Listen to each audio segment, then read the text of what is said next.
I was a biatch. It was Mother's Day evening and I was losing my shit. Standing on the porch, I am angrily talking to my ex-husband, and I say, 19 years ago, we agreed to break generational cycles and raise our children differently. And now I'm living in the patriarchy, raising our children alone. And his response, it rocked me to my core. Hi, y'all. I'm Jess Devine, and welcome to the Soul Crew podcast number 4. Today, we are talking about releasing bitterness. If you didn't catch the last episode, the first episode in this series on identifying bitterness, I encourage you to go back and catch that podcast number 3 on bitterness and blame, the twisted sisters, because it helps you identify what bitterness looks like in your life. So today we are talking about releasing bitterness. So here I am having a meltdown, which is one of the indicators of bitterness. On a random side note, in the Soul Crew last week, as we were talking about that episode, Occam said something that really stood out to me, and I wanted to pass it along to y'all. Basically, what he said is a meltdown is one person losing their shit, but an argument is when two people are losing their shit at the same time or having a meltdown at the same time. And I was like, oh, that's so good. So thank you, Occam, for that. I was furious that the patriarchy had infiltrated me and our home and our family. And I was just so frustrated with all that was going on because here I am, a single mother with 4 kids still at home. Our oldest, our 5th, is living right down the street, and all of us need more support. And I was doing my best to stand in my power, but sometimes I struggled to think clearly because of the responsibility I was carrying. And he replied, "You're right. You're right. We agreed to breaking the generational cycles, and we have some, but there's a lot that we haven't. And you're right about our family." He said, "What do you need?" And I was taken aback. Like, I was like, whoa, what do I need? And I was like, I know what I need. And I quickly replied, I need more money and a balance of duties with our family. And over the next 10 days, I remembered how to dissolve bitterness, not just for myself, but to also help my children through the process, because I had created an ecosystem of bitterness within myself and my children. And when you realize you're blaming other people or systems of government for your behavior and your problems, this portion of your healing journey has just begun. That portion had just begun for me because I suddenly realized how bitter I was. And at the same time, I realized what to call my healing programs that I have been teaching for decades. It was bitterness. That was why I created the Soul Crew in the beginning. But I couldn't see because I was standing in my own bitterness because of the difficulties we had been through. It doesn't make it okay, but it makes it understandable. And here today, I'm going to share with you how to bridge that gap into unconditional love, unconditional care. Odds are you've already done a lot of healing work. Some of us just have a lot of extra healing work to do. And then there's these stories that echo in our head. In the stories is where the bitterness lies. We remember each situation experience where our trust was broken and we weren't heard or seen or valued or cared for. And it plays like a broken record in our heads. Each and every story needs to be healed. It doesn't have to be difficult, and it can be done in a very short amount of time. But as long as you avoid it, you carry it with you. I call this tunnel work. In the last episode, I gave a word of caution. Rather than using your mind to go looking for problems within yourself, assume your perfection, and when something comes up, address it. And that is what the tunnel work does. I desire to take you on an imaginary journey. Imagine for a moment that you're in your comfort zone. This is your reality, and it is a beautiful forest with stunning waterfalls and lush plants. I've spent a lot of time in the Northwest, within the United States, and the ecosystem is absolutely stunning. If my home and work environment don't feel like a playful, delightful, luscious forest, for me, that is my ideal ecosystem. If my home doesn't feel like that, then I declutter and re-envision. That process is in episode 2 of the Soul Crew podcast. So you can go back and listen to the episode on decluttering. But my home, my space, the area that I live in is my playful delight. And this in my mind is like a forest of lush gardens and ferns and waterfalls and plants, and it is so beautiful. This is me assuming my perfection, perfection in my being. I surround myself with what I love. I meditate, I listen to my body, and I float through life. But sometimes a thing pops up. It's a pain in my body, a surge of anger or feelings of defensiveness, and this is my indicator. My indicator that there's something there that I need to heal. And what this feels like in my forest, my comfort zone that I'm living within, assuming my perfection, knowing that I am magnificent, it is my birthright to enjoy and love my home, my surroundings, my friends, my family, my partner, my children, all those that I love. In that comfort zone, I discover an old tunnel, and I see it like a train tunnel that's been old and abandoned for decades, maybe centuries. It's dark and it's mysterious. Somehow I ache. I'm drawn to it over and over again. I want to push away the ferns and look back and look in, and yet it hurts. This is the gaping hole of my pain, of that story. I want to pretend like it doesn't exist. I want to hide and play in the beauty of my comfort zone. I distract myself with lots of other things. If this has been your story, it's okay. Come along. So many times we do anything and everything to avoid the tunnel. And over time, there's more and more tunnels that are discovered. It's like you become a master craftsman of avoiding the issues and cementing it in and like ignoring the problems, and we internalize it in our bodies.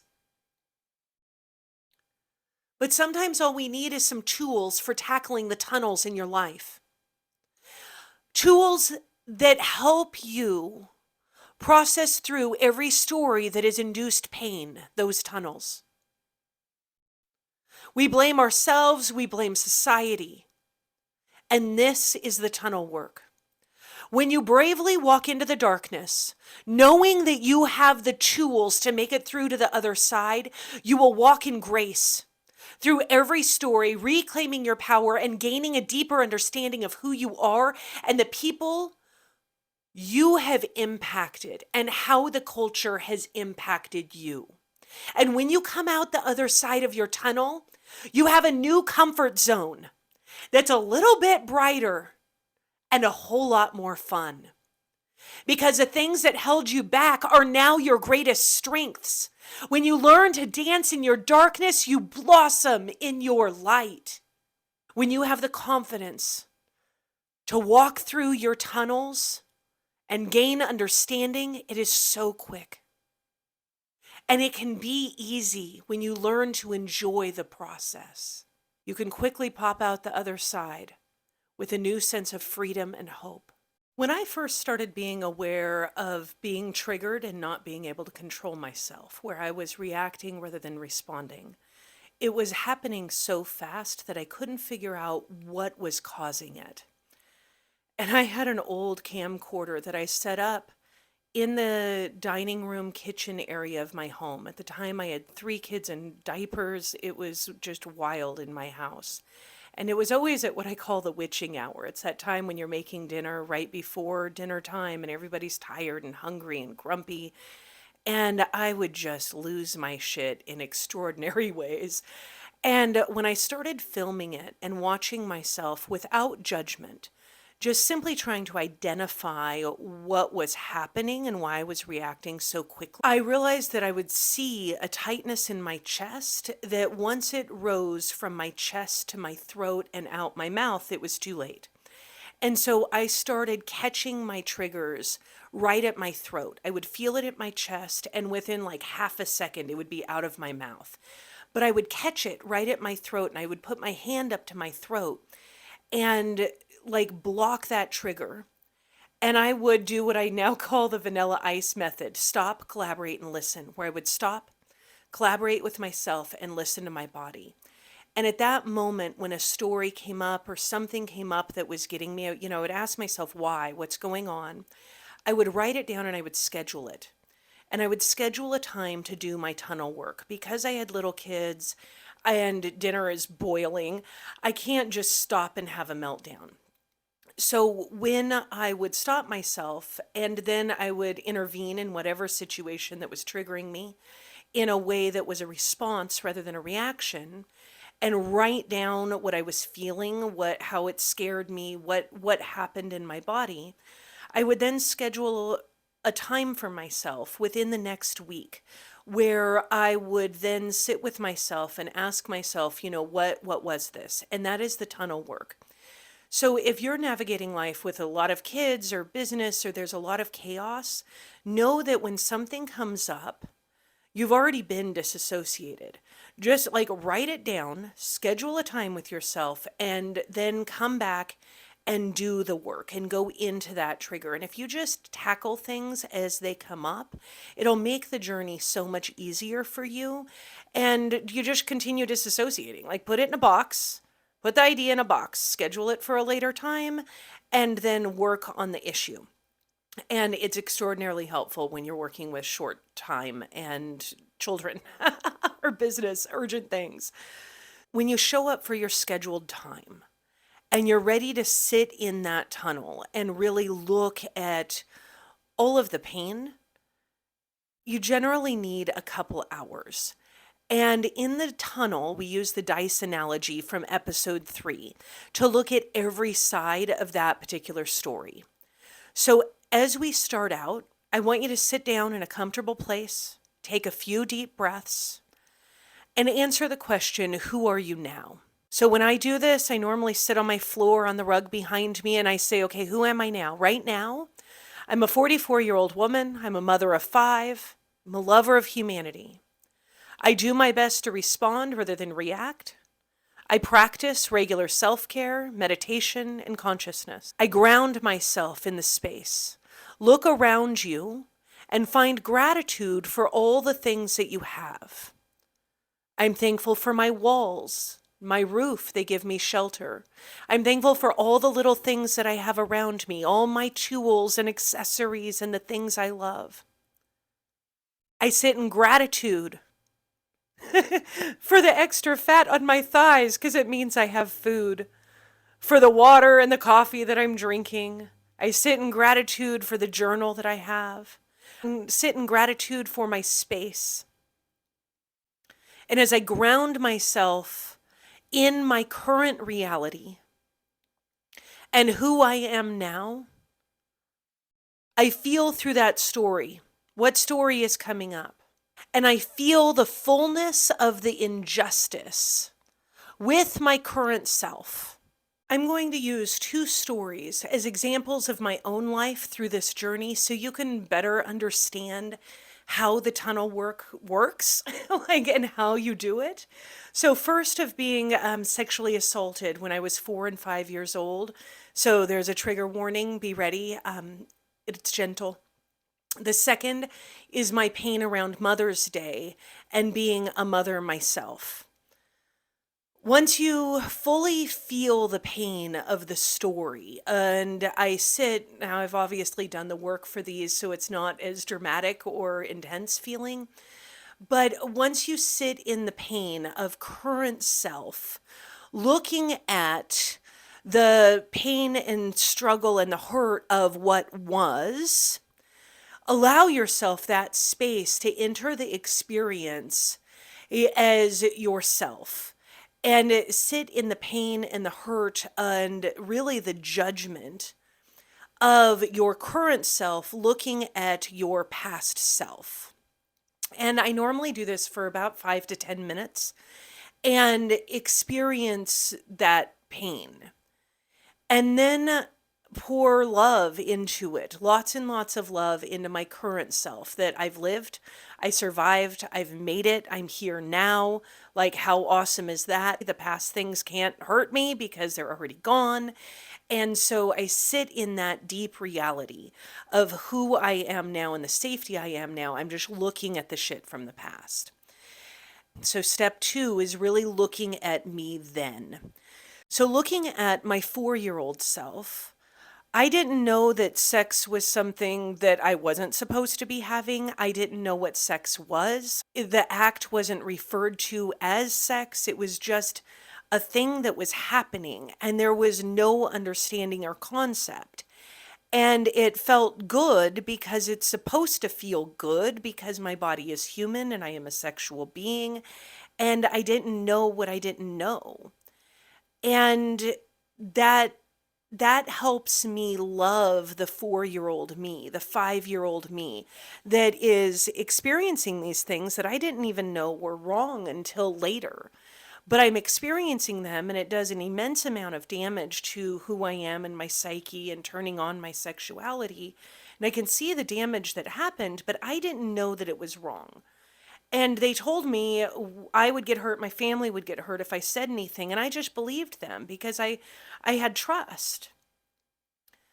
And I pour love and understanding into 4 and 5-year-old me. And it's super important because I didn't know. And I love her even in the not knowing. And so the next question comes up is who are they? Who are they that do this? And I look at the people who were having sex with me, who were raping me, sexual assaulting me, and they were 13, 15, and 19-year-old brothers. What they did to me was very gentle, although very inappropriate. Obviously, you shouldn't have sex with a 4-year-old. And yet, it occurred to me as I was sitting in this tunnel for the first time that a 13-year-old doesn't wake up in 1983 and go, oh, geez, I'm tired of my Atari. I'm tired of like this shit. I think I'm going to go have sex with the girl next door. Like these are patterns of abuse. Someone showed him quote unquote love in the same way he showed me love, even though that wasn't love. I didn't know any better. And same with the older brothers. Like of course they had more awareness, but you get stuck in these patterns. This is how generational cycles exist. Does it make it okay? Absolutely not. Does it make it understandable? Yes. I sat in the fullness of that story. I was able to see different perspectives, and I was able to see a larger understanding. Now, we can do the same thing, but it changes some when we're not a child, because I can see that I didn't have understanding as a child. But as an adult, life goes on and things become more and more painful, like Mother's Day. And I lost my mother in 2010. She was my best friend. And she passed away very suddenly. And then I was already a mother and soon to be 5 kids. And I had all this pain and hurt around Mother's Day. And then my family experienced a massive amount of trauma. And my ex and I got bitter towards each other. Very angry towards each other. We blamed society. We blamed each other. This last Mother's Day, I was incredibly bitter and triggered. And I was hurt and full of blame. And I was mad that my ex-husband hadn't planned Mother's Day. And I was mad that I was carrying this load that was way too heavy for me. And I felt justified because we see everywhere where men are not holding up their end of the bargain. Patriarchy is falling. And as women, there are some of us who are just tired. I am tired of being a strong woman. I'm tired of having to do everything because if someone doesn't do it, it's not going to get done. So I just do it. And I had been breaking those cycles within myself by saying I will not do anything that does not bring me joy or make me money. As I'm standing on the porch the evening of Mother's Day and I'm mad, and he says, "What do you need?" I knew I needed to look at all of my stories around Mother's Day. And the reason he didn't plan was because I had went virtually no contact 9 months prior. For 9 months, we had had virtually no contact besides very basic planning, passing the kids back and forth occasionally, but he was really not doing what I wanted. But he was respecting our wishes. He was respecting the no contact that I had asked for, that the kids had asked for. And he said, "What can I do but stand here and give you money? If you want me to do something, you need to let me in." And I said, "Oh shit. There it is." Over the following weeks, I sat through Mother's Day story after Mother's Day story, and all that had transpired over the last decade and the slow decline that led to our divorce and ultimately breaking codependence.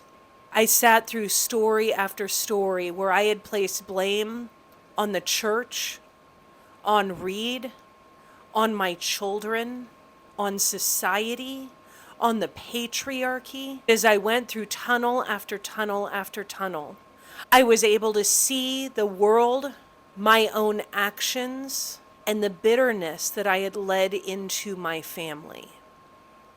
Does it mean that he is off the hook for his actions, for his words, for what he has done? Absolutely not. Do I want to carry that bitterness and burden? Absolutely not. Does it make what happened, what either of us did, what any of us did, does it make it okay? No. Does understanding the different perspectives of each person make it more understandable? Absolutely yes. As him and I got to talking, I discovered that over the last 9 months, where he had been alone and isolated, basically rejected from his whole family because he was being a jerky pants, he started doing the work of some amazing global leaders. And as he did the work and he sat in his own pain, he found freedom and he stayed. He sat in his own pain, looked at the work, and did it, and continues to do it. He saw my pain and that my requests were reasonable, and he chose to help provide me space. Does it mean that everything is perfect? No. But it means that I've been hitting tunnels hard and fast, finding freedom that I didn't know existed. My children are finding love and compassion, freedom and forgiveness themselves. The work can be swift, and you'll know you're on the right journey when you feel tenderness and love for the people around you, for yourself then when you said the awful things, when you did the awful things, when you didn't speak, when you wanted to speak. We'll learn to find stronger boundaries, love for the other people because you spoke up for yourself and they respected your wishes, love for humanity. The final step of the tunnel work is to use whatever forgiveness mantra works for you. One of my favorites is the Hawaiian version, and I always say the name wrong, so I'm not even going to say it. But it's, "I'm sorry, I forgive you, I love you, thank you." Whatever mantra helps you forgive, whatever mantra helps you love and pour love into each and every person, to have a deeper understanding of those who showed up for you and those who didn't, to understand the cultural perspective, their individual story. It will help you forgive and find relief from the pain. It's in this space that you speak the language of love. And now when you tell your stories, they will give a larger understanding of humanity. Your stories will inspire and encourage. The lessons will teach and will create an impact and change in others. Your stories bring hope. I love you. I believe in you. You can do it. I want to thank you for joining me on this journey today. If this week's message resonates with your soul, I invite you to join the Soul Crew community. You have to be your own damn hero, but you don't have to do it alone. I love you. We'll talk to you soon.